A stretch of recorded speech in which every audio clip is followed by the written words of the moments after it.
اعوذ باللہ من الشیطان الرجیم بسم اللہ الرحمن الرحیم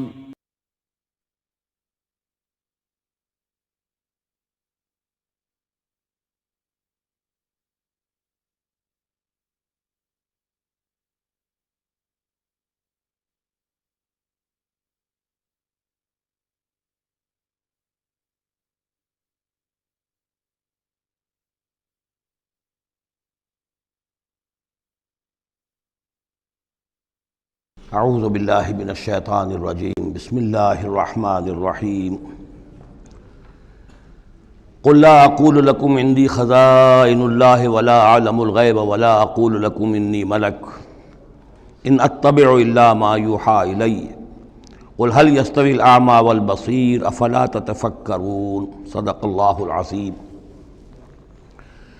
اے نبی ان سے کہہ دیجئے میں تم سے یہ نہیں کہتا کہ میرے اختیار میں ہیں اللہ کے خزانے، تم مجھ سے کہتے ہو یہ دکھاؤ یہ دکھاؤ یہ دکھاؤ، میں نے کب دعویٰ کیا ہے کہ میرا اختیار ہے؟ کسی شخص سے مطالبہ کیا جانا چاہیے اس کے دعوے کے مطابق۔ میں نے الوہیت میں داخل ہونے کا کب دعویٰ کیا؟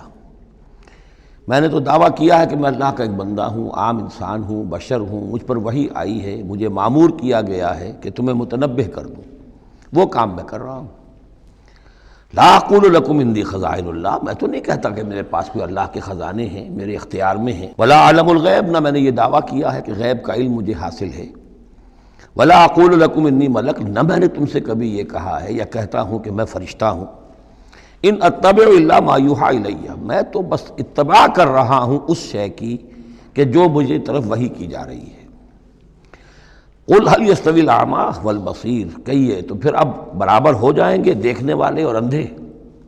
افلا تتفکرون، تو کیا تم تفکر نہیں کرتے، غور و فکر سے کام نہیں لیتے؟ وانذر بہ، اب پھر یہاں بہ پر زور دے رہا ہوں میں۔ اے نبی اس قرآن کے ذریعے سے خبردار کر دیجئے، آپ کا کام انذار ہے، تبشیر ہے۔ اوپر آ چکا ہے وما نرسل المرسلین الا مبشرین، پہلے آ چکا ہے اوحی الی ھذا القرآن لانذرکم بہ ومن بلغ، یہاں پھر آیا وانذر بہ الذین یخافون ان یحشروا الی ربہم، خبردار کر دیجئے اس کے ذریعے سے ان لوگوں کو کہ جنہیں واقعتاً کچھ خوف ہے کہ وہ اپنے رب کی طرف لے جائے جائیں گے۔ جیسا کہ میں نے آپ کو بتایا تھا کہ ان میں بھی بہت کم لوگ تھے کہ جو بعث بعد الموت کے منکر تھے، وہ یہ کہتے تھے کہ ہاں ہے، قیامت ہے، اٹھیں گے، اپنے رب کے پاس جائیں گے، لیکن وہاں ہمارے چھڑانے والے ہیں، وہ ہمیں بچا لیں گے۔ وانذر بہ الذین یخافون ان یحشروا الی ربہم لیس لہم من دونہ ولی ولا شفیع، ان کے لیے کوئی نہیں ہوگا اللہ کے سوا، نہ کوئی حمایتی نہ سفارش کرنے والا۔ اپنی ان مغالطوں کو رفع کر لیں، ان غلط فہمیوں کو رفع کر لیں۔ لعلہم یتقون، شاید کہ ان میں تقوی پیدا ہو جائے، شاید کہ وہ ڈر جائیں، شاید کہ خوف پیدا ہو جائے۔ ولا تطرد الذین یدعون ربہم بالغداۃ والعشی یریدون وجہہ، اور مت دھتکاریے آپ ان لوگوں کو کہ جو پکارتے ہیں اپنے رب کو صبح و شام اور وہ اس کی چہرے کے طالب ہیں، اس کی رضا کے جویا ہیں۔ یہ اصل میں اشارہ ہو رہا ہے کہ تمام رسولوں کے ساتھ یہ معاملہ ہوا، خاص طور پر حضرت نوح کے ساتھ بھی، کہ جو بڑے بڑے سرداران ہوتے تھے قوم کے، وہ کہتے تھے کہ اے نوح ہم تو تمہارے پاس آنا چاہتے ہیں، سمجھنا چاہتے ہیں بات کیا ہے، لیکن ہم دیکھتے ہیں جب بھی آئیں تمہارے پاس، تمہاری محفل میں بیٹھے ہوتے ہیں ہمارے کمی کاری ملازم گھٹیا لوگ، اب ہماری شایان نشان نہیں ہے کہ ہم ان کے ساتھ بیٹھیں۔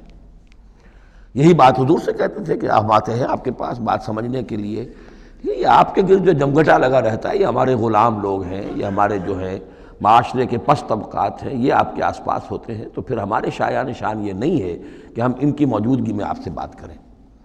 اس پر جواب دیا جا رہا ہے اے نبی آپ ان کی باتوں سے کوئی اثر نہ لیں، آپ خام خواہ اپنے ان ساتھیوں کو، چاہے وہ غریب ہیں چاہے وہ پست طبقات سے ہیں، لیکن ان کی شان یہ ہے کہ وہ صبح و شام اللہ کو پکارتے ہیں، اللہ سے دعا کرتے ہیں، مناجات کرتے ہیں، تسبیح و تحمید کرتے ہیں، اور وہ اس کے چہرے، اس کے روح انور کے طالب ہیں، وہ اس کے رضا چاہتے ہیں، اس کی خوشی چاہتے ہیں۔ انہوں نے اپنی زندگی جو ہے من یشری نفسہ ابتغاء مرضات اللہ، یہ تو وہ لوگ ہیں جنہوں نے اپنی جانیں جو ہے اللہ کی رضا جوئی کے لیے، اللہ کی رضا حاصل کرنے کے لیے تج دی ہیں۔ ما علیک من حسابہم من شیء، آپ کے ذمے ان کے حساب میں سے کچھ نہیں ہے۔ وما من حسابک علیہم من شیء، اور نہ آپ کا ان کے اوپر آپ کے حساب میں سے کچھ ہے، یعنی یہ کہ یہ تو ہر شخص کو اپنی کمائی کرنی ہے، آپ کے ذمہ آپ کا فرض ہے، آپ کرتے جائیے، جو آپ کے پاس آ رہے ہیں ان کا حساب بھی اللہ لے لے گا، جو آپ کے پاس نہیں آتے ان کا حساب بھی لے لے گا، ہر ایک کو اس کے طرز عمل کے مطابق وہ بدلہ دے دے گا، نہ آپ ان کی طرف سے جواب دہ ہیں نہ یہ آپ کی طرف سے جواب دہ ہیں۔ فَتَطْرُدَهُمْ، تو اگر خدا نہ خواستہ بالفرض آپ ان کے دباؤ میں آ کر اگر انہیں دور کر دیں، اپنے سے دھتکار دیں، فَتَكُونَ مِنَ الظَّالِمِينَ، تو آپ ظالموں میں سے ہو جائیں گے۔ وَكَذَلِكَ فَتَنَّا بَعْضَهُمْ بِبَعْضٍ، اور اسی طرح ہم نے بعض کو بعض کے ذریعے سے آزمایا ہے۔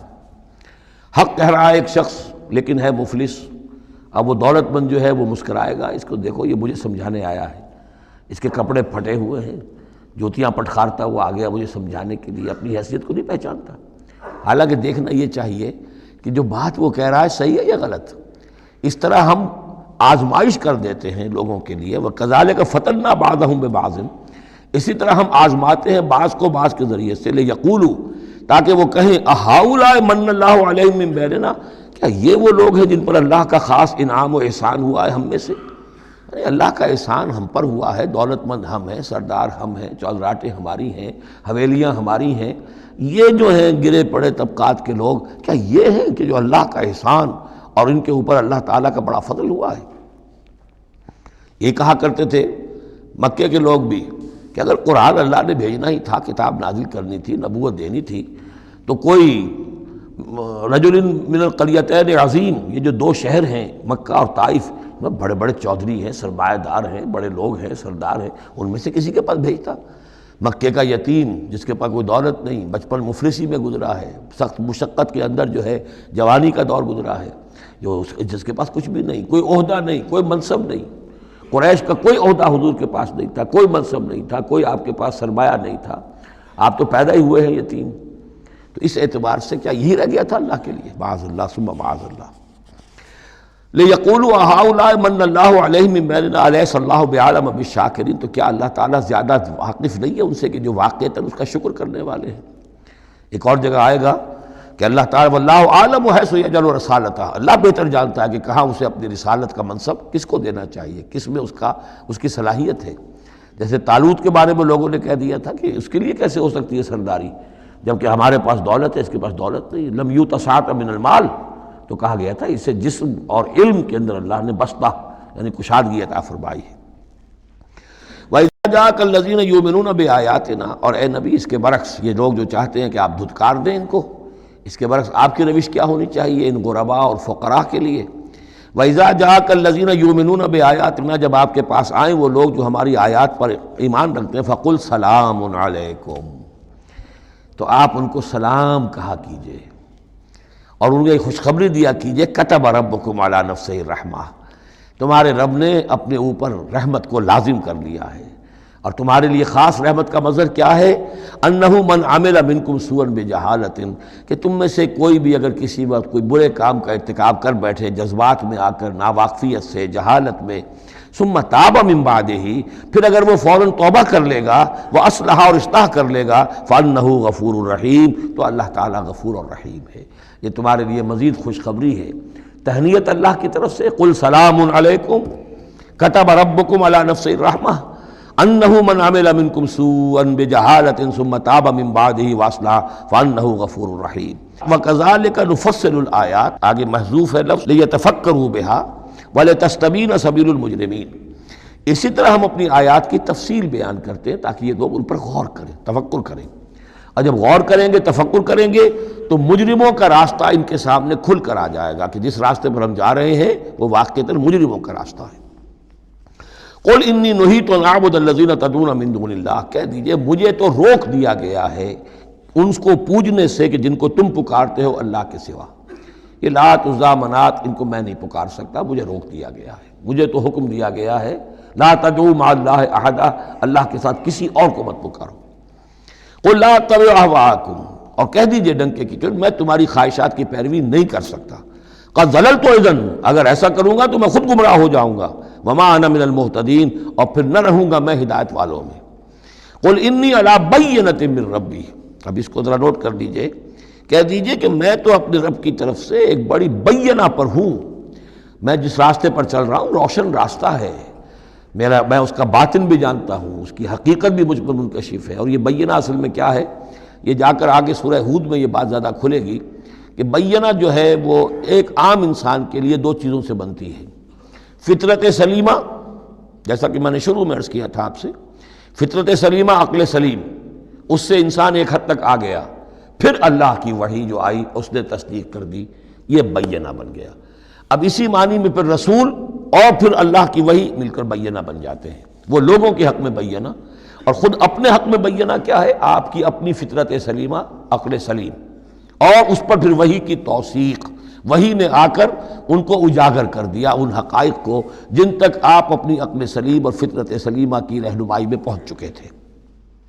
قل انی علی بینۃ من ربی، کہہ دیجئے میں کوئی اندھیرے میں ٹامک ٹوئیاں نہیں مار رہا ہوں، تم جو مجھ سے مطالبے کر رہے ہو، مجھ پر دباؤ ڈال رہے ہو، میں تو اپنے رب کی طرف سے بینہ پر ہوں۔ وَكَذَّبْتُمْ بِهِ، تم نے اسے جھٹلا دیا ہے، مَا عِندِي مَا تَسْتَعْجِلُونَ بِهِ، میرے پاس وہ شے موجود نہیں ہے جس کی تم جلدی مچا رہے ہو۔ وہ جلدی مچاتے تھے، لے آئیے عذاب، بہت سن چکے ہم، کان پک گئے سن کر ہمارے، عذاب آئے گا، عذاب آئے گا، عذاب، کہاں ہے وہ عذاب، کہاں رکا ہوا ہے، 10 برس ہو گئے، میرے پاس نہیں ہے، میرے اختیار میں نہیں ہے۔ وہ عذاب بھی آئے گا، اللہ کے فیصلے سے آئے گا، جب وہ چاہے گا آئے گا۔ ما عندی ما تستعجلون بھی، جس چیز کی تم جلدی مچا رہے ہو وہ میرے اختیار میں نہیں ہے۔ ان الحکم الا للہ، فیصلے کا اختیار کلیتاً اللہ کے ہاتھ میں ہے۔ یقص الحق، وہ حق بات بیان کر دیتا ہے، وہو خیر الفاصلین، اور وہ سب سے اچھا فیصلہ کرنے والا ہے۔ قل لو ان عندی ما تستعجلون بہ، اب اس میں وہ تلخی جو ہے وہ ظاہر ہو رہی ہے کہ تم جو تنگ آ گئے ہو میری باتیں سن کر، میرے اندر بھی تمہاری جانب سے بیزاری پیدا ہو چکی ہے۔ قل لو ان عندی ما تستعجلون بہ، کہہ دیجئے اگر میرے ہاتھ میں ہوتا، میرے اختیار میں ہوتا، میرے پاس ہوتا جس کی تم جلدی مچا رہے ہو، لقضی الامر بینی و بینکم، تو میرے اور تمہارے مابین کبھی کا فیصلہ طے ہو چکا ہوتا، میں تمہیں ابھی مزید مہلت نہ دیتا۔ تم اگر تمہارے کان پک گئے تو میں بھی تنگ آ چکا ہوں، میرے بھی اب جو ہے صبر کا پیمانہ جو ہے وہ ایک حد کو پہنچ چکا ہے۔ لقضی الامر بینی و بینکم، میرے اور تمہارے مابین کبھی کا فیصلہ چکا دیا گیا ہوتا۔ واللہ عالم بالظالمین، اللہ خوب واقف ہے ظالموں سے۔ وَعِندَهُ مَفَاتِحُ الْغَیب، اسی کے پاس ہے خزانے غیب کے۔ یہ مفاتح جو یہاں جمع آیا ہے تو مفتاح کہتے ہیں کنجی کو، اس کی جمع بھی ہے، اور مفتاح کہتے ہیں اس کو جس سے کھولا گیا، یعنی خزانہ۔ یہاں پر مفتاح کی جمع ہے یہ مفاتح۔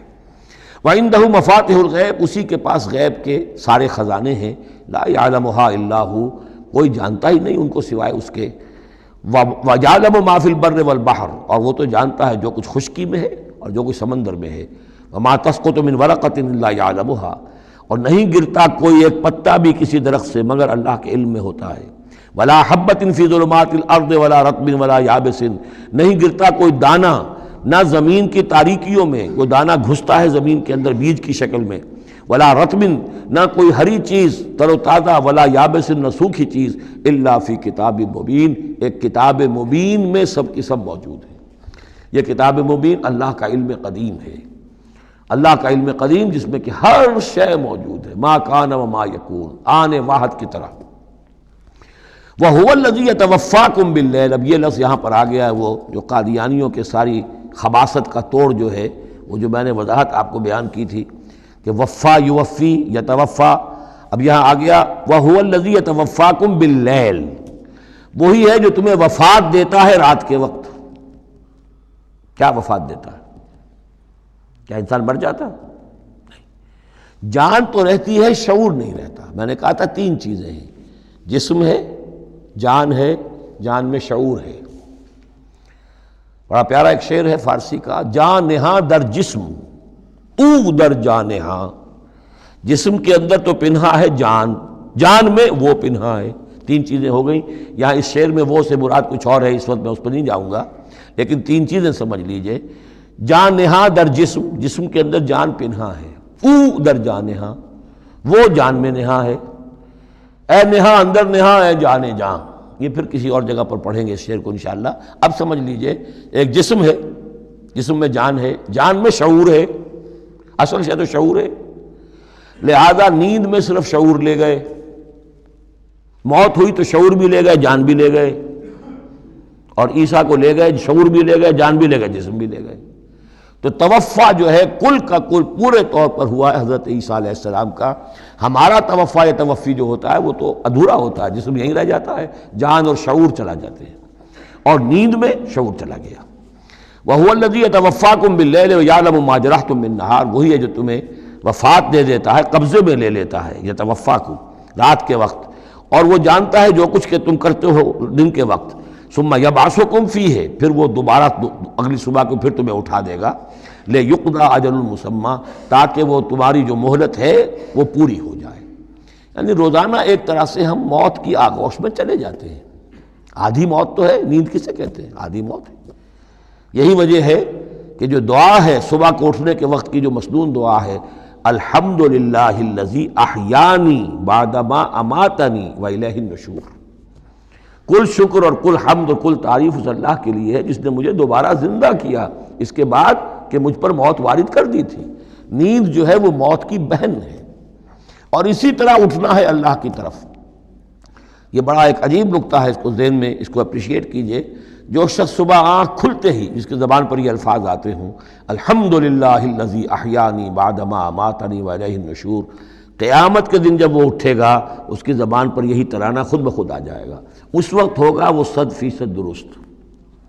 الحمدللہ الذی احیانی بعدما اماتنی والیہ النشور، کیونکہ عادت پڑی ہے، ہمیشہ کہا ہے، جیسے ہی شعور آیا الحمدللہ الذی احیانی بعدما اماتنی والیہ النشور، تو یہ وہ ترانہ جو ہے جو کہ باعث بعد الموت کے وقت ہماری زبان پر ہوگا، اس کا ریہرسل ہے جو آپ روزانہ کریں گے اگر یہ عادت پختہ کر لیں۔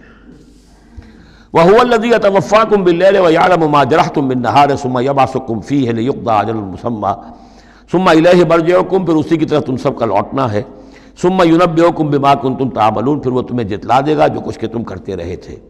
وَهُوَ الْقَاهِرُ فَوْقَ عِبَادِهِ، اور وہ اپنے بندوں پر، یہ لفظ کئی مرتبہ آیا ہے اس صورت کے اندر، اللہ پوری طرح غالب ہے، قابو یافتہ ہے اپنے بندوں پر۔ وَيُرْسِلُ عَلَيْكُمْ حَفَظًا، اور وہ تم پر نگہبان بھیجتا رہتا ہے۔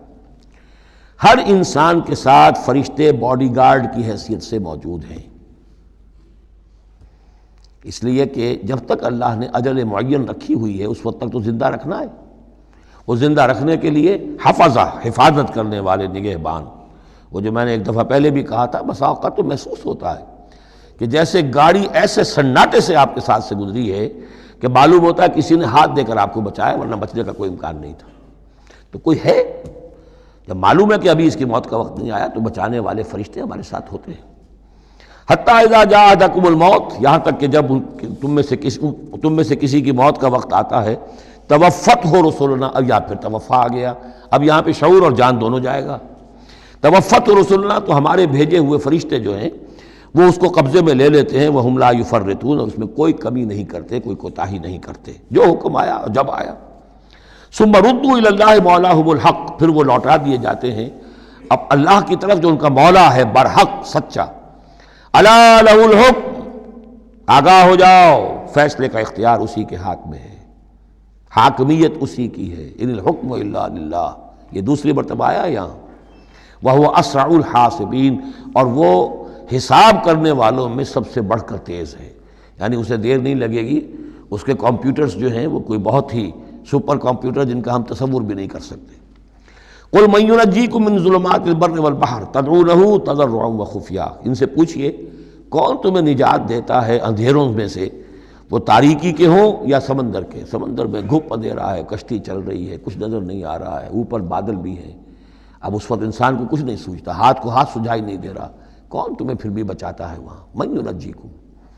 اسی طرح کوئی قافلہ ہے، بھٹک گیا ہے، اندھیری شب ہے، جدا اپنے قافلے سے ہے تو اب یہ کہ اندھیرے کے اندر بھٹک رہا ہے، نہ دائیں کا نہ بائیں کا پتہ نہیں، ہر درخت معلوم ہوتا ہے کوئی آسیب ہے، کوئی بھوت ہے جنہیں چلا آ رہا ہے، پھر بھی اللہ بچاتا ہے تمہیں۔ من ینجیکم من ظلمات البر والبحر تدعونہ تضرعا وخفیا، اس وقت تو تم پکارتے ہو اللہ کو بہت ہی گڑ گڑاتے ہوئے اور دل ہی دل میں خفیہ خفیہ، اے اللہ بچا دے، اے اللہ اس وقت کو راستہ بنا دے، کوئی دستگیری ہو جائے، کسی طرف سے روشنی ہو جائے۔ لئن انجانا من ہذہ، اور کہتے ہو تم دل میں اگر اللہ نے ہم کو اس سے بچا لیا، نجات دے دی لنکونن من الشاکرین، پھر تو اب باقی زندگی تو بالکل اللہ کے شکر گزار بندے بن کر ہم گزار دیں گے۔ قل اللہ ینجیکم منہا، اللہ تعالیٰ پھر نجات دیتا ہے تمہیں اس سے، ومن کل کرب، اور ہر کرب سے، ہر تکلیف سے، ثم انتم تشرکون، پھر اس کے بعد تم آ کے پھر شرک شروع کر دیتے ہو، پھر تمہیں اپنی دیویاں دیوتا، اپنے آلہہ، اپنے چودھری، اپنے سردار یاد آ جاتے ہیں۔ قل هو القادر على ان يبعث عليكم عذابا من فوقكم، یہ آیت جو ہے یہ بہت اہم ہے کہ عذاب الہی کی کئی قسمیں ہیں، 3 قسمیں یہاں بیان ہوئی ہیں۔ کہہ دیجئے وہ قادر ہے اس پر کہ تم پر بھیج دے کوئی عذاب من فوقکم، تمہارے اوپر سے، آسمان کا ٹکڑا گر جائے، کوئی میٹیورائٹ گر جائے، جو بعض خبریں آتی رہتی ہیں کوئی آ رہا ہے، لیکن یہ کہ وہ پھر تحلیل ہو جاتا ہے کہیں، جو بھی اوزون لیئر ہے یا کچھ اور ہے بچت ہے، لیکن یہ کہ اگر اللہ چاہے تو جہاں آسمان پر سے کوئی عذاب بھیج دے آپ کے اوپر، او من تحت ارجلکم، یا آپ کے قدموں کے نیچے سے، زمین پھٹ جائے، شق ہو جائے، زلزلہ آئے، زمین دھنس جائے، یہ بھی ہوتا ہے، خسف ہوں گے، قیامت سے پہلے بڑے بڑے 3 خسف ہونے ہیں جن کی خبر دی گئی ہے احادیث کے اندر، بڑے بڑے ٹکڑے زمین کے دھنس جائیں گے اندر۔ قل هو القادر على ان يبعث عليكم عذابا من فوقكم او من تحت ارجلكم، یہ 2 شکلیں ہو گئی، اوپر سے یا قدموں کے نیچے سے، او يلبسكم شيعا، یا تمہیں گروہوں میں تقسیم کر دے، ويذيق بعضكم بأس بعض، اور ایک کی طاقت کا مزہ دوسرے کو چکھائے۔ اب لڑو آپس میں، پرانے اور نئے سندھی لڑو آپس میں، پنجابی اور اردو بولنے والے لڑو، اور بلوچ اور پختون لڑو، مارو ایک دوسرے کو۔ اللہ تعالیٰ کو نہ آسمان کو تکلیف دینے کی ضرورت کہ اس کا کوئی ٹکڑا گرائے، نہ زمین کو کوئی مشقت دینے کی کہ وہ پھٹے، کوئی ضرورت نہیں، آپس میں تقسیم ہو جاؤ گے، گروہ بندی ہو جائے گی، شیعہ سنی کو مارے اور سنی شیعہ کو مارے۔ یہ جو ہے یہ عذاب الہی کی بدترین شکل ہے جو آج مسلمانان پاکستان پر مسلط ہے۔ وہ کبھی ایک قوم ہوتے تھے، ہندو کا جب مقابلہ تھا ایک قوم تھے، اور اب وہ قوم جو ہے قومیتوں میں، عصبیتوں میں تحلیل ہو چکی۔ انظر کیف نصرف الآیات لعلہم یفقہون، دیکھو کیسے ہم اپنی آیات کی تصریف کرتے ہیں، تصریف کہتے ہیں آیات کو گھمانا، ایک ہی بات کو اسلوب بدل بدل کر، انداز بدل بدل کر، ترتیب بدل بدل کر لانا، ایک پھول کا مضمون ہو تو 100 رنگ سے باندھو۔ وَكَذَّبَ بِهِ قَوْمُكَ وَهُوَ الْحَقُّ، اور اے نبی آپ کی قوم نے اسے جھٹلا دیا، بہی مراد قرآن، یعنی میں نے عرض کیا کہ اس صورت کیا یہ عمود، حصی معجزہ کوئی نہیں دکھائیں گے، اصل معجزہ محمد کا یہ قرآن ہے صلی اللہ علیہ وسلم، اسی لیے بہی بہی بہی اس کی تکرار اس میں کثرت سے ملے گی۔ وَكَذَّبَ بِهِ قَوْمُكَ وَهُوَ الْحَقُّ، یہ قرآن الحق ہے، لیکن اے نبی آپ کی قوم نے اس کو جھٹلا دیا ہے۔ قُلْ لَسْتُ عَلَيْكُمْ بِوَكِيلٍ، ان سے کہہ دیجئے میں اب تمہارا ذمہ دار نہیں ہوں، اب میں نہیں کہہ سکتا کہ کب اللہ کے عذاب کا بند جو ہے وہ کھل جائے اور تمہارے اوپر وہ عذاب ہلاکت جو ہے وہ آ جائے۔ لِكُلِّ نَبَوْ مُسْتَقَرٌ، كُلِّ نَبَإٍ مُسْتَقَرٌ، ہر خبر، ہر بڑی بات کے لیے وقت معین ہے، فَسَوْفَ تَعْلَمُونَ، میں نہیں کہہ سکتا، جیسے کہ سورہ انبیاء میں فرمایا وَإِنْ أَدْرِيَ قَرِيبٌ أَمْ بَعِيدٌ مَا تُوعَدُونَ، میں یہ نہیں جانتا کہ جس کی تمہیں دھمکی دی جا رہی ہے وہ قریب آ چکا یا دور ہے، ٹائم ٹیبل اللہ کے علم میں ہے، لیکن یہ میں جانتا ہوں کہ اگر تمہاری روش یہی رہی تو عذاب آ کر رہے گا۔ بسوف تعلمون، اور ان قریب تمہیں معلوم ہو جائے گا۔ وَإِذَا رَأَيْتَ الَّذِينَ يَخُوضُونَ فِي آيَاتِنَا، یہ وہ آیت آ گئی جس کا حوالہ سورہ نساء کی آیت نمبر 140 میں آیا تھا کہ تمہیں پہلے ہدایت دی گئی تھی کہ جب تم لوگوں کو دیکھو کہ وہ ہماری آیات کا استہزاء کر رہے ہیں، تبصر کر رہے ہیں، تو ان کے پاس بیٹھو مت، اٹھ کر چلے جاؤ، کم سے کم یہ کہ ایک پروٹیسٹ میں واک آؤٹ تو وہاں سے ہو جائے۔ وَإِذَا رَأَيْتَ الَّذِينَ يَخُوضُونَ فِي آيَاتِنَا، اور جب تم دیکھو لوگوں کو کہ وہ ہماری آیات میں خوض، مین میخ نکال رہے ہیں۔ دیکھیے اردو میں ہم ایک لفظ بولتے ہیں غور و خوض، بڑا غور و خوض ہو رہا ہے، بہت غور و خوض کے بعد میں اس نتیجے پر پہنچا ہوں۔ یہ دونوں لفظ جو عربی زبان کے بہت قریب کے ہیں، غور کے معنی، غور اچھے معنی میں آتا ہے، اور خوض برے معنی میں آتا ہے۔ صحیح چھان پھٹک کرنا اور غور کرنا، اس کے ما لہو ما علیہ، فار کیا ہے، اگینسٹ کیا ہے، یہ مثبت انداز میں یہ ہے غور۔ خوض ہے مین میخ نکالنا، اس کے اندر جو ہے بال کی کھال خام خواہ کو اتارنا، یہ کوشش ہے، یہ خوض ہے۔ وَإِذَا رَأَيْتَ الَّذِينَ يَخُوضُونَ فِي آيَاتِنَا، جبکہ وہ ہماری آیات میں اس طریقے کا معاملہ کر رہے ہوں، تو جب تم دیکھو فاعرض عنہم، تو ان سے کنارہ کرو، حتی یخوضوا فی حدیث غیرہ، یہاں تک کہ پھر وہ کسی اور بات میں لگ جائیں، کسی اور مذاق میں، ٹھٹے میں، پھر تم ان کے پاس جا سکتے ہو۔ وَإِمَّا يُنْسِيَنَّكَ الشَّيْطَانُ فَلَا تَقْعُدْ بَعْدَ الذِّكْرَىٰ، اور اگر تمہیں شیطان بھلا دے، تم بیٹھے ہوئے تھے وہاں، گفتگو شروع ہوئی، کچھ دیر تک تمہیں احساس نہیں ہوا کہ یہ تو اس کام میں لگ گئے ہیں، تو تمہیں یاد نہیں آیا، لیکن فَلَا تَقْعُدْ بَعْدَ الذِّكْرَىٰ، جب یاد آ جائے تو مت بیٹھو ان کے ساتھ، مع القوم الظالمین، ان ظالموں کے ساتھ، پھر وہاں سے واک آؤٹ کرو احتجاجاً، اور پھر یہ البتہ منتظر رہو، چونکہ دعوت و تبلیغ کے لیے پھر تمہیں آنا ہے۔ تو قالوا سلاما، علیحدہ بھی ہو تو وہ لٹ مار کے نہ ہو، بلکہ یہ کہ اٹھو وہاں سے تو بڑی خوبصورتی کے ساتھ۔ وَمَا عَلَى الَّذِينَ يَتَّقُونَ مِنْ حِسَابِهِم مِّن شَيْءٍ، اور یقیناً جو لوگ اللہ کی تقویٰ کی روش اختیار کرتے ہیں ان پر ان کے حساب کی کوئی ذمہ داری نہیں ہے، وَلَٰكِنْ ذِكْرَىٰ لَعَلَّهُمْ يَتَّقُونَ، لیکن یہ یاد دہانی ہے تاکہ وہ تقویٰ اختیار کریں۔ وَذَرِ الَّذِينَ اتَّخَذُوا دِينَهُمْ لَعِبًا وَلَهْوًا، اور چھوڑو ان کو، دفع کرو، نظر انداز کرو، ان سے آپ نظر پھیر لو کہ جنہوں نے اپنے دین کو کھیل اور کود بنا لیا ہے، کھیل، ہنسی مذاق، ٹھٹا۔ بہت سے لوگ اب بھی مل جائیں گے آپ کو دین کے معاملے میں کبھی سنجیدہ ہوتے ہی نہیں، دین کی بات اگر شروع ہوگی تو وہ اسے استہزاء میں، تمسخر میں، ٹٹ بٹس میں، اینیکڈوٹس میں، یہ واقعات یوں ہو گیا تھا، یہ ایسا تھا، اس میں اس کو جو ہے وہ بالکل ختم کر دیں گے۔ وَذَرِ الَّذِينَ اتَّخَذُوا دِينَهُمْ لَعِبًا وَلَهْوًا وَغَرَّتْهُمُ الْحَيَاةُ الدُّنْيَا، اور ان کو تو اصل میں دھوکے میں مبتلا کر دیا ہے دنیا کی زندگی نے، ساری توجہات ادھر ہیں، بھاگ دوڑ اس کے لیے ہے، زیادہ سے زیادہ کمانا ہے، مال جمع کرنا ہے، حلال سے ہو حرام سے ہو، ساز و سامان کی فکر پڑی ہوئی ہے۔ وَذَكِّرْ بِهِ، اب پھر بہی کو نوٹ کیجئے، تذکیر کیجئے، اس کے قرآن کے ذریعے سے تذکیر کیجئے، جیسے کہ سورہ قاف کی آخری آیت ہے فَذَكِّرْ بِالْقُرْآنِ مَنْ يَخَافُ وَعِيدٍ، قرآن کے ذریعے سے تذکیر کیجئے اس شخص کو کہ جس کے اندر کچھ خوف ہے اللہ کے وعدے کا اور اللہ کی وعید کا۔ تو یہاں بھی آیا کہ آپ ان کو چھوڑیے، وَذَكِّرْ بِهِ أَن تُبْصَرَ نَفْسٌ بِمَا كَسَبَتْ، اس قرآن کے ذریعے سے انہیں تذکیر کرائیے، یاد دہانی کرائیے کہ مبادا کوئی شخص گرفتار ہو جائے اپنے کرتوتوں کے عوض، وہ وقت نہ آ جائے کہ تم اپنی رنگ رلیوں اور کرتوتوں کے عوض رہن رکھے جاؤ، گرفتار ہو جاؤ۔ لیس لہا من دون اللہ ولی ولا شفیع، پھر اس کے لیے اللہ کے سوا کوئی نہیں ہوگا، یا اللہ کے مقابلے میں اللہ سے بچانے والا کوئی نہیں ہوگا، نہ کوئی ولی اور نہ شفیع۔ دیکھیں دوسری مرتبہ کیٹیگوریکل ڈینائل شفیع کی آیت الکرسی کے ضمن میں عرض کر چکا ہوں، بیشتر مقامات پر قرآن مجید میں کیٹیگوریکل ڈینائل ہے، کوئی شفاعت نہیں۔ البتہ ہے ایک شفاعت کا، ایک شفاعت حقہ کی ایک حیثیت ہے، اس کو سمجھنے کی ضرورت ہے، اس کی شرائط ہیں، اس کی لیمٹس ہیں۔ اگر ان شرائط اور لیمٹ سے آزاد کر دیں گے تو پھر یہ ہے کہ وہ شفاعت کا جو تصور ہے ایمان بالآخرت کی نفی کر دے گا، پھر کوئی فائدہ ہی نہیں، ڈر کائے گا۔ جب چھڑوانے والے ہیں جو چاہو کرو، جو بھی کچھ ہے، لیکن تیرے محبوب کی امت میں ہے، شرابی ہیں، زانی ہیں، بدماش ہیں، چور ہیں، ڈاکو ہیں، حرام خور ہیں، غبن کرتے ہیں، جو بھی کچھ ہے، لیکن تیرے محبوب کی امت میں ہے، تو اگر تو اسی پر کوئی معاملہ طے ہونا ہے تو خام خواہ کاہے کو آدمی ہاتھ روکے، بابر بعیش کوش کے عالم دوبارہ نیست، پھر تو جو عیش کر سکتے ہو کرو، جہاں آج پڑتا ہے کیوں روکتے ہو؟ تو سیدھی سیدھی بات ہے۔ لیس لہا من دون اللہ ولی ولا شفیع وان تعدل کل عدل، یہ وہی عدل آ گیا، اور اگر فدیہ دینا چاہیں کل کا کل فدیہ، لا یؤخذ منہا، نہیں قبول کیا جائے گا۔ واتقوا یوما لا تجزی نفس عن نفس شیئا ولا یقبل منہا شفاعۃ ولا یؤخذ منہا عدل ولا هم ینصرون، جو یہ 2 مرتبہ سورہ بقرہ میں آ چکا ہے۔ اولئک الذین ابسلوا بما کسبوا، یہ لوگ تو اب گرفتار ہو چکے ہیں اپنی کرتوتوں کے عوض، اب یہ رہن ہے۔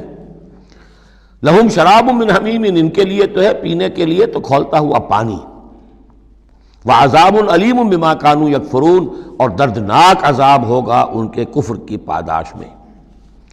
قل اندعو من دون اللہ ما لا ينفعنا ولا يضرنا، اے نبی ان سے کہیے کیا ہم پکاریں اللہ کو چھوڑ کر ان چیزوں کو جو نہ ہمیں نفع پہنچا سکتی ہے نہ نقصان۔ یہ بت کیا نفع پہنچائیں گے تمہیں، کیا نقصان پہنچائیں گے، خود اپنی حفاظت کر نہیں سکتے، اپنی مکھیاں اڑا نہیں سکتے، ان کو پکارتے ہو، ان کے سامنے سجدے کرتے ہو، ان کو متھے ٹیکتے ہو۔ اندعو من دون اللہ ما لا ينفعنا ولا يضرنا، خیر بت کی بات تو ہو گئی بہت ہی واضح، باقی بھی اس کائنات کے اندر کوئی کسی کے لیے نہ خیر کے پر قدرت رکھتا ہے نہ شر پر، الا باللہ۔ لا حول ولا قوت الا باللہ، یہ یقین ہو جائے تب توحید مکمل ہوگی۔ پھر کس کے سامنے آدمی سر جھکائے خام خواہ، کس کے آگے اپنی عزت نفس پیش کرے، اس کا دھیلا کرے؟ کسی کے ہاتھ میں اختیار ہے ہی نہیں۔ لا حول ولا قوت الا باللہ۔ حدیث میں آیا ہے، حضرت عبداللہ ابن عباس کو مخاطب کر کے کہا ہے کہ اے نوجوان، اس بات کو اچھی طرح جان لے، اگر تمام دنیا کے انسان مل کر چاہیں، اولکم و آخرکم و انسکم و جنکم، کہ تمہیں کوئی فائدہ پہنچا دیں، نہیں پہنچا سکتے جب تک کہ اللہ نہ چاہے، اور تمام انسان چاہیں تمہیں کوئی نقصان پہنچا دیں، نہیں پہنچا سکتے جب تک اللہ نہ چاہے۔ تو پھر یک درگیر و محکم گیر پکارو اللہ کو، کسی اور کو پکارنے کا، کسی اور سے سوال کرنے کا، کسی اور سے ڈرنے کا، کسی اور سے التجائیں کرنے کا، کسی اور کا استغاثہ کرنے کا، دہائی دینے کا کیا فائدہ؟ قل ندعو من دون اللہ ما لا ينفعنا ولا يضرنا ونرد على اعقابنا، اور ہم جو ہے اپنی ایڑیوں کے بل لوٹا دیے جائیں، بعد اذ ہدانا اللہ، جبکہ ہمیں تو اللہ نے ہدایت دے دی ہے۔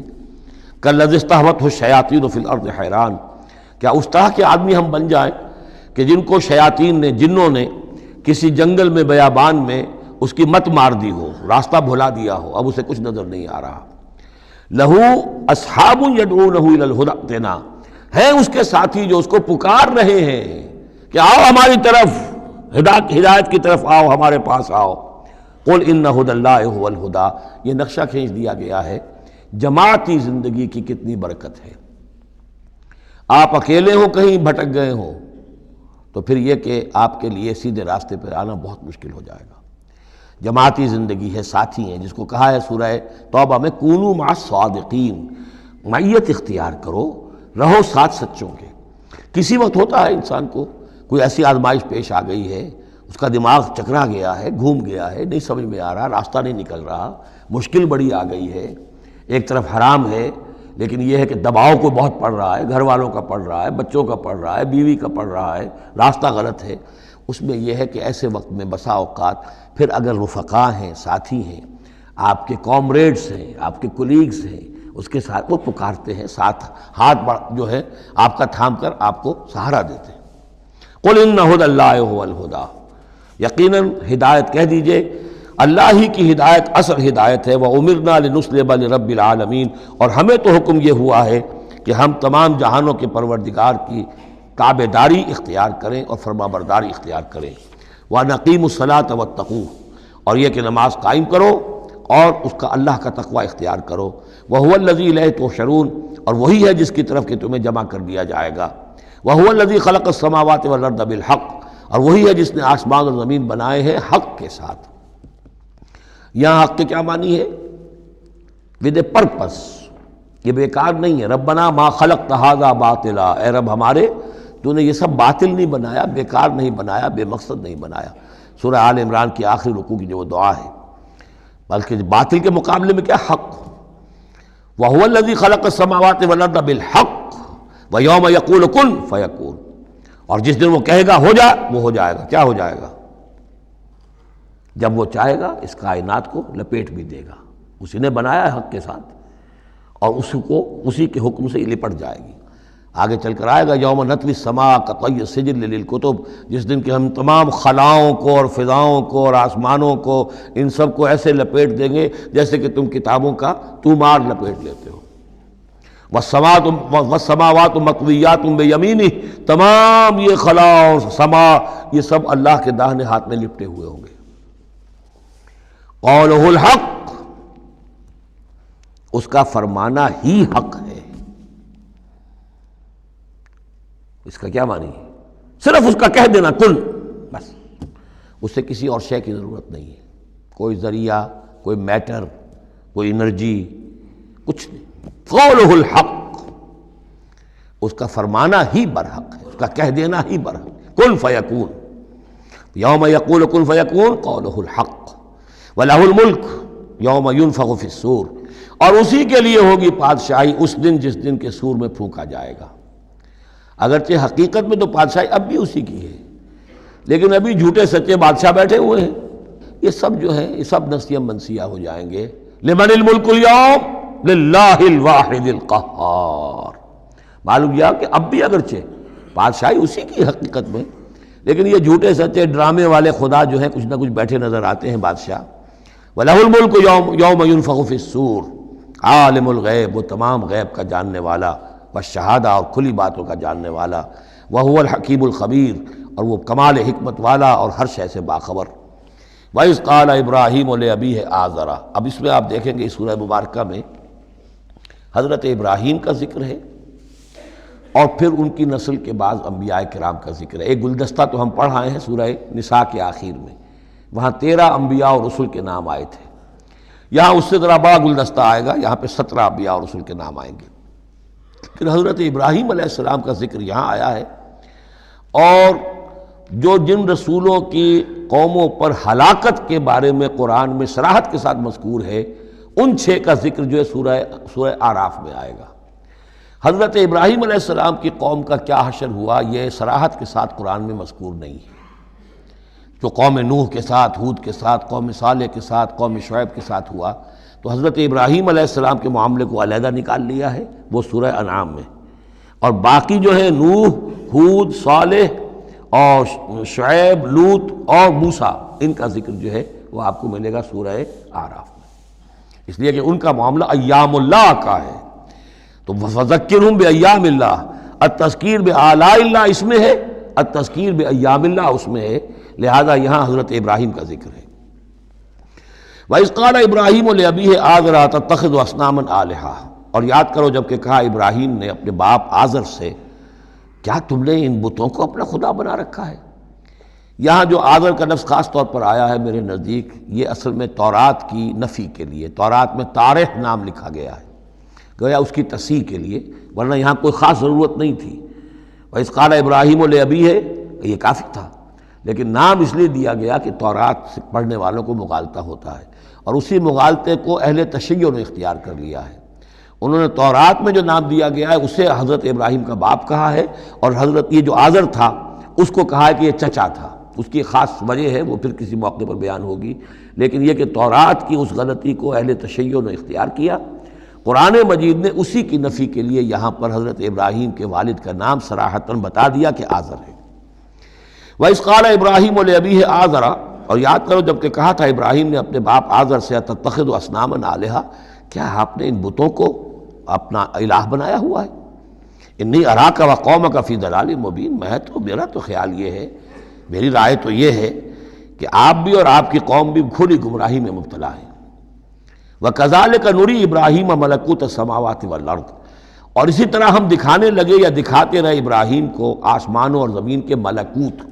ملکوت سے مراد کیا ہے کہ اللہ تعالیٰ نے اس کائنات کا جو نظام قائم کیا، جسے میں کہتا ہوں کہ جو یونیورسل ایک گورنمنٹ ہے، اس کا ایک نظام ہے، اس کے کارندے ہیں، تو اس کے مشاہدہ اللہ تعالیٰ اپنے رسولوں کو کراتا ہے تاکہ ان کا یقین جو ہے وہ یقین اس درجے کا ہو جائے کہ جیسے کہ اپنی آنکھوں سے دیکھی ہوئی چیزیں، وَلَيَكُونَ مِنَ الْمُوقِنِينَ، اور تاکہ وہ پوری طرح یقین کرنے والوں میں سے ہو جائے، لیکن واو چونکہ یہاں آیا اس سے پہلے ہم محذوف مانیں گے تاکہ وہ اپنی قوم پر حجت قائم کر سکے اور پوری طرح یقین کرنے والوں میں سے ہو جائے۔ یہ جو آگے آ رہا ہے یہ در حقیقت حضرت ابراہیم علیہ السلام کی طرف سے اپنی قوم پر حجت کو اس طور سے پیش کیا گیا ہے۔ بعض حضرات کے نزدیک یہ ہے کہ یہ حضرت ابراہیم کا اپنا ذہنی ارتقاء ہے کہ واقعتاً انہوں نے سمجھا یہ ستارہ خدا ہے، پھر ڈوب گیا تو کہا کہ نہیں یہ تو ڈوب گیا، پھر چاند کو دیکھا تو چاند خدا ہے، پھر کہا نہیں یہ تو یہ بھی جو ہے غروب ہو گیا، پھر سورج کو کہا۔ تو یہ بات اصل میں بعض حضرات کی رائے ہے یہ، اور الفاظ سے کچھ متبادر بھی ہوتا ہے، لیکن یہ ہے کہ زیادہ صحیح رائے جس سے کہ آگے آ جائے گا وَتِلْكَ حُجَّتُنَا آتَيْنَاهَا إِبْرَاهِيمَ عَلَىٰ قَوْمِهِ، تو معلوم ہوتا ہے کہ یہ اصل میں حضرت ابراہیم علیہ السلام نے حجت قائم کرنے کے لیے یہ تدریج اختیار کی اپنی قوم کو سمجھانے کے لیے، اور حضرت ابراہیم علیہ السلام اللہ کے نبی تھے، اور نبی کوئی بھی زندگی کے کسی بھی مرحلے پر مشرک نہیں ہوتا، اس کی شریعت، اس کی سرشت اتنی خالص ہوتی ہے۔ صدیقین مشرک نہیں ہوتے، نبی تو ان سے بھی اونچے درجے کے ہیں، حضرت ابو بکر نے کبھی شرک نہیں کیا، حضرت عثمان نے کبھی شرک نہیں کیا، جو صدیقین ہیں صحابہ میں سے۔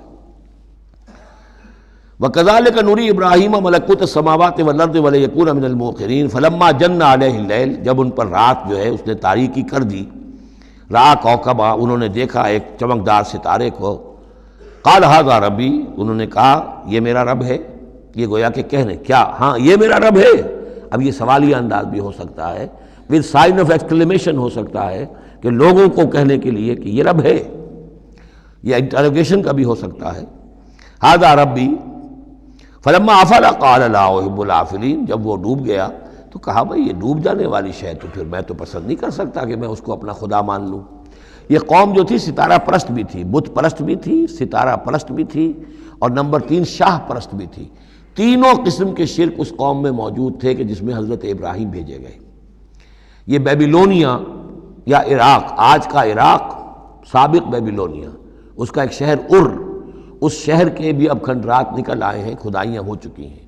شہر میں پیدا ہوئے ہیں، پھر وہاں سے ہجرت کر کے فلسطین گئے ہیں، اور پھر حضرت اسماعیل کو آباد کیا ہے حجاز میں، اور اپنے بیٹے حضرت اسحاق کو آباد کیا ہے فلسطین میں۔ تو یہ ان کے ذہن میں رکھیے۔ اور اس وقت عراق میں یہ شرک جو ہے گھٹا ٹوپ اندھیرے تھے کہ ان کے یہاں بت پرستی بھی تھی، ستارہ پرستی بھی تھی، اور تیسرے یہ کہ بادشاہ بھی نمرود جو تھا وہ یہ کہتا تھا کہ میں خدا ہوں۔ اس کا مکالمہ جو ہے جو اس نے کیا تھا محاجہ حضرت ابراہیم سے، وہ سورہ بقرہ میں ہم پڑھ چکے ہیں۔ انا احیی و امید، میں بھی یہ اختیار رکھتا ہوں، جس کو چاہوں زندہ رکھوں، جس کو چاہوں مار دوں۔ فلما رأى القمر بازغا، جب انہوں نے دیکھا چاند چمکتا ہوا، قال ھذا ربی، کہا ہاں یہ معلوم ہوتا ہے کہ یہ ہے رب۔ فلما افل قال لئن لم يهدنی ربی، جب وہ بھی ڈوب گیا، غائب ہو گیا، تو انہوں نے کہا کہ اگر میرے رب نے مجھے ہدایت نہ دی تو پھر میں تو قوم ضالین میں سے ہو جاؤں گا۔ گویا کہ ابھی یہ الفاظ ہیں کہ جن سے اشارہ ہوتا ہے کہ شاید ابھی ان کا اپنا ذہنی اور فکری ارتقاء ہو رہا ہے۔ میں نے کہا تھا کہ الفاظ سے متبادر ہوتا ہے، لیکن یہ کہ ان دونوں چیزوں کو، دونوں سائڈز کو ناپ تول کر جو رائے بنتی ہے وہ دوسری ہے۔ فلما رأى الشمس بازغۃ، جب دیکھا سورج بہت چمکدار، قال ھذا ربی ھذا اکبر، تو فرمایا ہاں یہ ہے رب، یہ سب سے بڑا ہے۔ فلما افلت، جب وہ بھی ڈوب گیا، قال یا قوم انی بریء مما تشرکون، انہوں نے کہا اے میری قوم کے لوگوں، میں تو بری ہوں، اعلان برات کرتا ہوں ان سب سے جنہیں تم شریک ٹھہرا رہے ہو۔ انی وجہت وجہی للذی فطر السماوات والارض حنیفا، میں نے تو اپنا رخ کر لیا ہے، اپنا چہرہ جو ہے ادھر کر لیا ہے اس ہستی کی طرف جس نے آسمانوں اور زمین کو بنایا، یکسو ہو کر، وما انا من المشرکین، اور میں مشرکوں میں سے نہیں ہوں۔ وحاجہ قومہ، اب اس پر محاجہ کیا ان سے ان کی قوم نے، وہ حجت بازی شروع کر دی، یہ تم نے کیا کہہ دیا؟ سارے دیویوں کی نفی کر دی، سارے ستاروں کی نفی کر دی، ہر چیز کی نفی کر دی، اب تم پر مار پڑے گی فلاں دیوی کی اور فلاں ستارے کی نحوست جو ہے اس کا تم نے انکار کیا، اب تیار ہو جاؤ، اب تمہارے اوپر شامت آئے گی۔ قال تحاجونی فی اللہ وقد ہدان، انہوں نے فرمایا مجھ سے محاجہ کر رہے، حجت بازو کر رہے اللہ کے بارے میں، جبکہ اس نے تو مجھے ہدایت دے دی ہے، مجھے تو اللہ نے ہدایت دی ہے۔ ولا اخاف ما تشرکون بہ، اور مجھے کوئی خوف نہیں ان ہستیوں کا جنہیں تم شریک ٹھہرا رہے ہو، مجھے کوئی خوف نہیں۔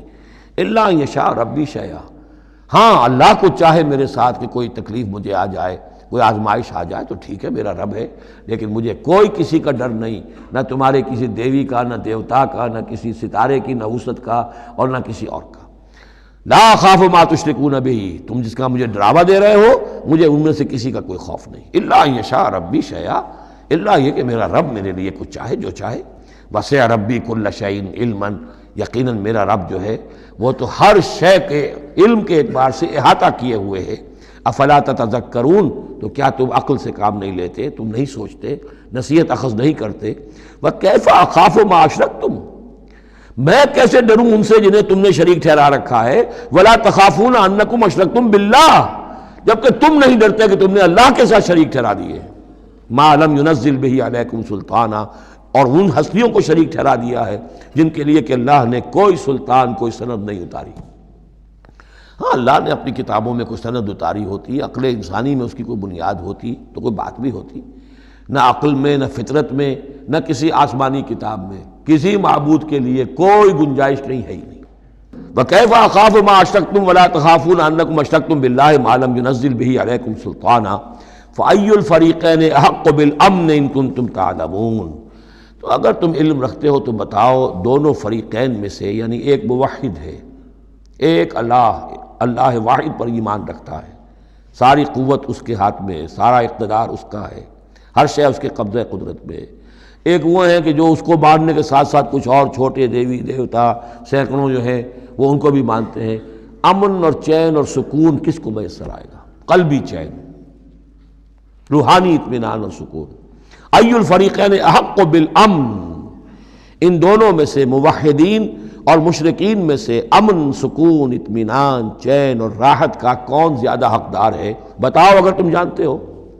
اور اس کا جواب خود دیا، الذین آمنوا ولم یلبسوا ایمانہم بظلم، یقیناً وہ لوگ جو ایمان لائیں اور اپنے ایمان پر کسی طرح کے شرک کی آلودگی نہ ہونے دیں۔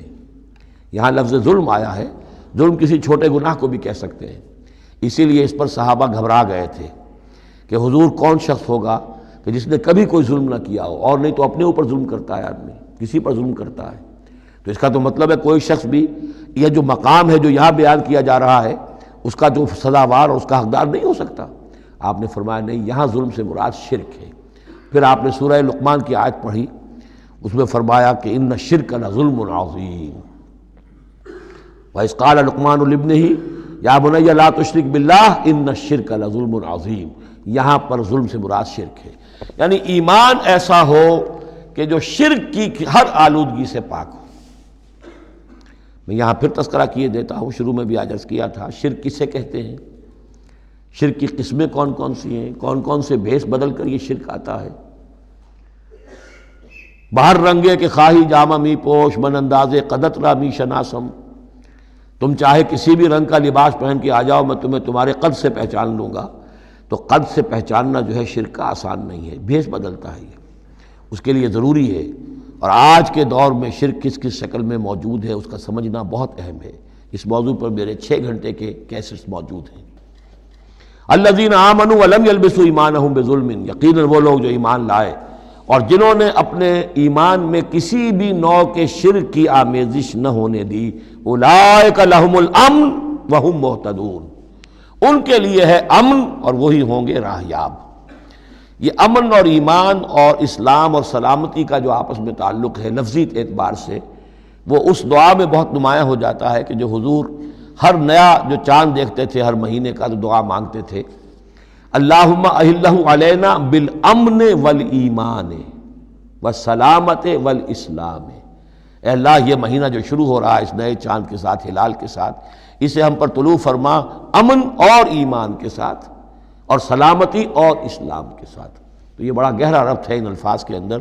میرا چھوٹا سا کتابچہ ہے قرآن اور امن عالم، آج سے شاید کوئی میں سمجھتا ہوں کہ 30-32 سال پہلے کی تقریر تھی میری، لیکن وہ ان موضوعات پر میں سمجھتا ہوں کہ بہت مختصر لیکن بہت مفید ہے۔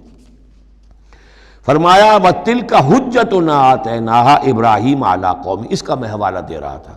یہ پوری سرگوشت بیان کر کے اب فرمایا یہ ہماری وہ حجت تھی جو ہم نے ابراہیم کو عطا کی اس کے قوم کے خلاف۔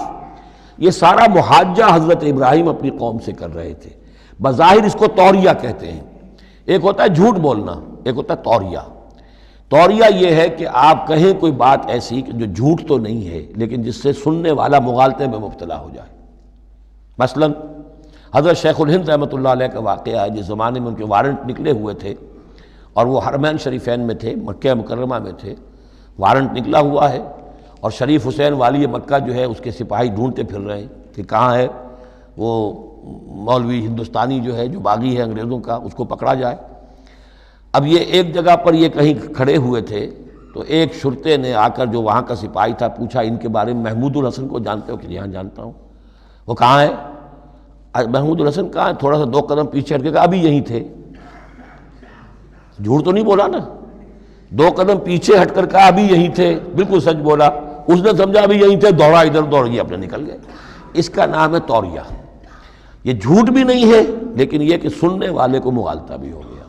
اصل میں حضرت ابراہیم علیہ السلام کے کلام میں یہ توریہ کا انداز جو ہے وہ بہت ہے، تاکہ لوگوں کو جیسے جب بتوں کو سب کو توڑ دیا تو کہا کہ اس نے توڑا ہوگا، یہ جو بڑا ہے جو صحیح سالم کھڑا ہوا بڑا بت، اور تیشہ بھی جو ہے جس سے توڑا تھا سب کو وہ اس کی گردن میں لگا دیا کہ یہ جو ہے جو آلہ ہے، آلہ واردات بھی اسی کے پاس سے برآمد ہو رہا ہے اور یہ سالم ہے، باقی سب ٹوٹ گئے ہیں، تو قرائن کی شہادت بھی ہے کہ یہی ہے، پکڑو اس کو۔